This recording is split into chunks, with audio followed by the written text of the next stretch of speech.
When we think about becoming an outstanding human being, some people view this as being successful in the material world. That is, having some level of material and financial success, while others perceive this as becoming very spiritual and view spirituality as having some relationship with God. And one of the most popular ways many people do this is often through prayers, because when you pray, it makes you feel connected to something greater than yourself, that is more powerful, that is divine and stronger than you. And when you do that, it makes you feel sacred within. And most people pray because really what they're doing, they're doing that because they actually want something favorable from God. But does this really say that you are spiritual or you're a beggar? And I know we've all done it, but we really need to stop and ask ourselves that question. Now, I'm not saying that this is a bad thing to do. Praying is a very good thing, actually, because it is a means to humble you. But the very act of praying does not mean that you are truly spiritual, that you're some outstanding person. In the same way, success in the material world alone does not say or make you an outstanding human being. But there is one quality in a human being that makes you and says that you are spiritual and an outstanding human being. And that one quality is compassion. And I will explain what compassion really entails, because many people misunderstand its meaning. If you're one of those people who pray, meditate, go to church, temple, to mosque, spiritual events, sing holy songs, read scriptures, watch spiritual videos, perform many religious rituals, go on pilgrimage, and even if you don't do any of these activities, I would say you still need to pay attention to this message, because now this message is all about your soul and the evolution of your consciousness.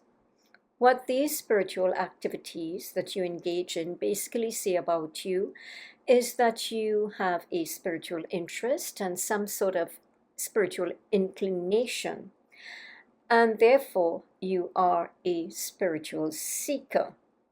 And all of these activities are excellent and they're to be maintained because they are the very instruments that are vital to help you develop compassion. So please do not abandon them. You know, I once heard a preacher say that she couldn't tell the difference between a Christian and a non-Christian. In other words, a spiritual and a non-spiritual person, because they were doing all the activities, but there was no evidence of spiritual quality. Now, there is this elusive feeling of heightened spirituality in the world today, mainly because there's a lot of spiritual knowledge, as you know, floating around on the internet. But this does not say that people are actually spiritual. And I still encourage, as I said before, to continue your spiritual activities. In fact, if you were to ask the average human being today, how does this world feel to you? And most of them are going to say loveless, hateful, money making, selfish, and I could keep adding more adjectives, but I'll leave that up to you. And this is felt especially so in recent years. Many people feel a difference in the atmosphere. What we really have out there in this world online is a lot of noise taking place and too little compassion for each other. Compassion is the outstanding quality we see in divine figures such as Jesus Christ, St. Francis of Assisi. And if you look at the Buddha's teachings, they're all based on compassion. There's a great emphasis on compassion. So what is compassion?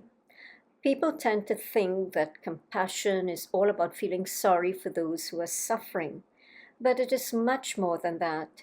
To be compassionate is to be caring and merciful, that is, forgiving, and empathetic to the point whereby you are moved within, in the deepest recesses of your heart, to want to alleviate somebody's suffering and to actually do something about it. And if you're not in a position to do something practical to alleviate a person's somebody's suffering, then the least thing you would do is pray for that person and energetically send out loving thoughts to them. This desire to relieve suffering was so well depicted in St. Francis of Assisi in the movie entitled Brother Sun, Sister Moon, when he saw, I believe it was lepers in a dungeon laboring, and I believe it was for his money-making father. They were outcasts, and you can see the pain. It's as almost, he became so empathetic, you could see the pain that he felt for them. I recommend watch this movie if you can, because it will certainly stir a lot of compassion in you. I know it did for me, and it's a movie I watched many years ago, so I'm sure you can still find it around. Compassion is actually that unifying force that connects us in this universe because of that feeling in our hearts that creates a oneness. That makes compassion love. It is pure, it is sacred, it is divine, and therefore compassion is not discriminatory in terms of whom you should be compassionate toward. Since compassion does not discriminate, it is a unifying force. It is love, and it is love. It cannot exclude, such as your enemies and those whom you do not like. Therefore, extending compassion is not selective, and therefore not limited or restricted to your preferences, such as your loved ones, the close circuit of people you have in your life. To those whom you like, it is not limited or restricted to those whom you are indifferent toward. It is actually all inclusive. In scriptures say, love your enemies, do good to them who hate you, bless them that curse you, and pray for them who mistreat you. So, you see, such enemies, for them to be like that, negative, it means that they're already suffering within, and therefore they need people to be compassionate toward them. They don't need you to send out more hate and resentment, to add hate and upon hate, and for hate to increase. Because this layering of hate that occurs and the adding up of hate, you have an enemy and you send more hate out to them, what this does is create greater division, wider division between us. There are some people, when they know their enemy or someone whom they don't like is suffering, they revel in that person's downfall. In one breath, they might actually say, you know what, I feel sorry for the person. But in the next breath, they're actually saying, they deserve what they are getting right now. They deserve their suffering. You don't go about rubbing your hands and saying, thank you, God, you're actually working. Look at what is coming to them, and end up being happy because they're suffering. No. This is not a spiritual person. This is not a person with an outstanding quality in them, an outstanding human being. Being good to your enemies is one of your greatest and biggest tests in spirituality. So, the power of compassion is a unifying force. It is powerful and it is energetic, and it can actually create elevating shifts. So when you know your enemies out there are suffering, you pray for good for them, because good is needed to be added into this world. And our world badly needs that more than ever today. having compassion even for your enemy, somebody whom you believe is undeserving. If they're suffering in some way, you don't wish them, you do not wish for them to suffer anymore. And when you can do that, this is the evidence that you are spiritual and you're becoming an outstanding human being. It is not about what religion you belong to, or how much light you see in meditation, and how much scriptures you know. In compassion, there is nothing like undeserving.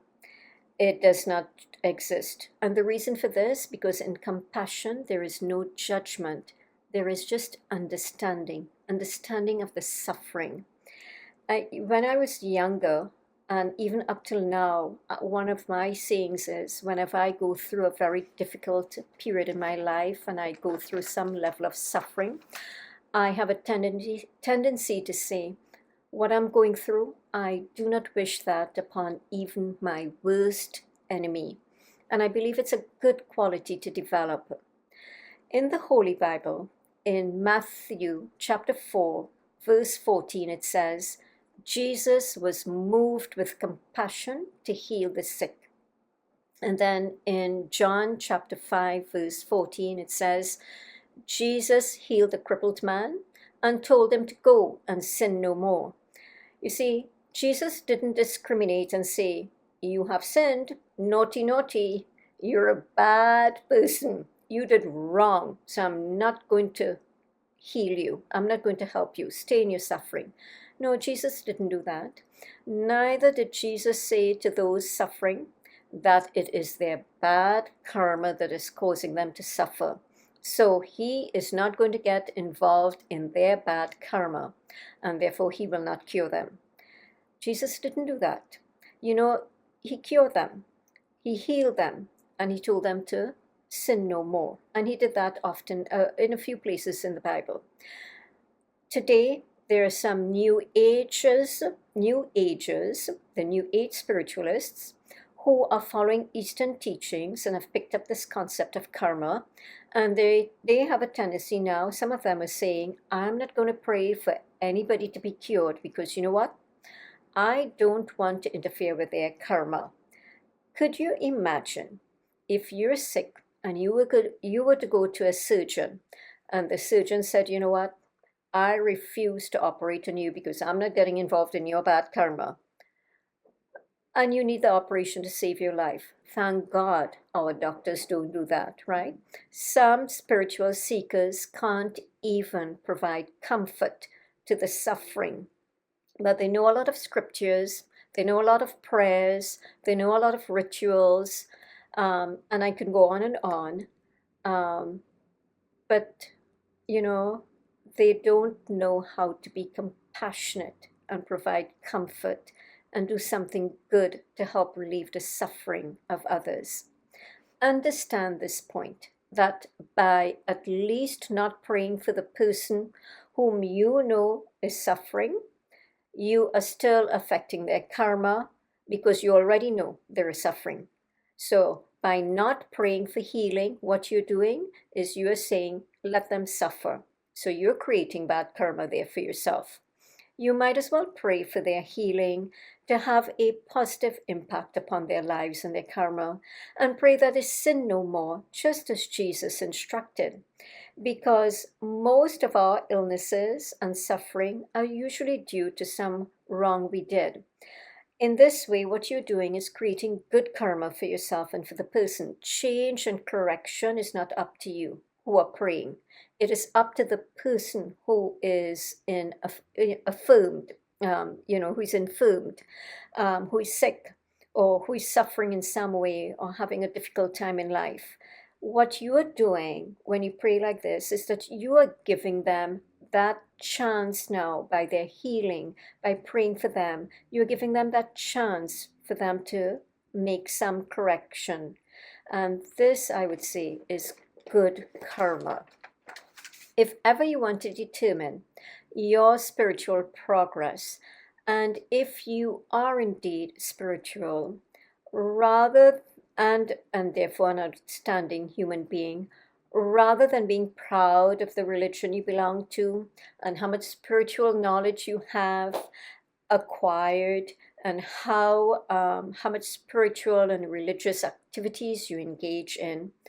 Ask yourself this question: am I compassionate? Is my compassion all encompassing, all inclusive? And examine the quality of your compassion. In other words, is it just special to a certain group of people? Am I including my enemies also? Sit with yourself quietly and pay attention and feel very deeply your own suffering or some suffering you have experienced in the past, and see how hard this feels. Feel it fully and intensely. And if you are really on a spiritual path and you have some relationship with God, I am sure you will not want your enemies to suffer. Now open your heart up and wish no suffering, but only relief unto others, including your enemies, and be good to them. Help them to be good. Show them what it is to be good. Teach them. For this quality of compassion makes you a truly spiritual person. And to be spiritual is to be loving, and love knows no differences. And this heals, and it brings peace and a sense of goodness to your soul and to this world. And our world needs this love and compassion now more than ever. So let this be your greatest legacy and contribution to the world. Love all, serve all, be good to all.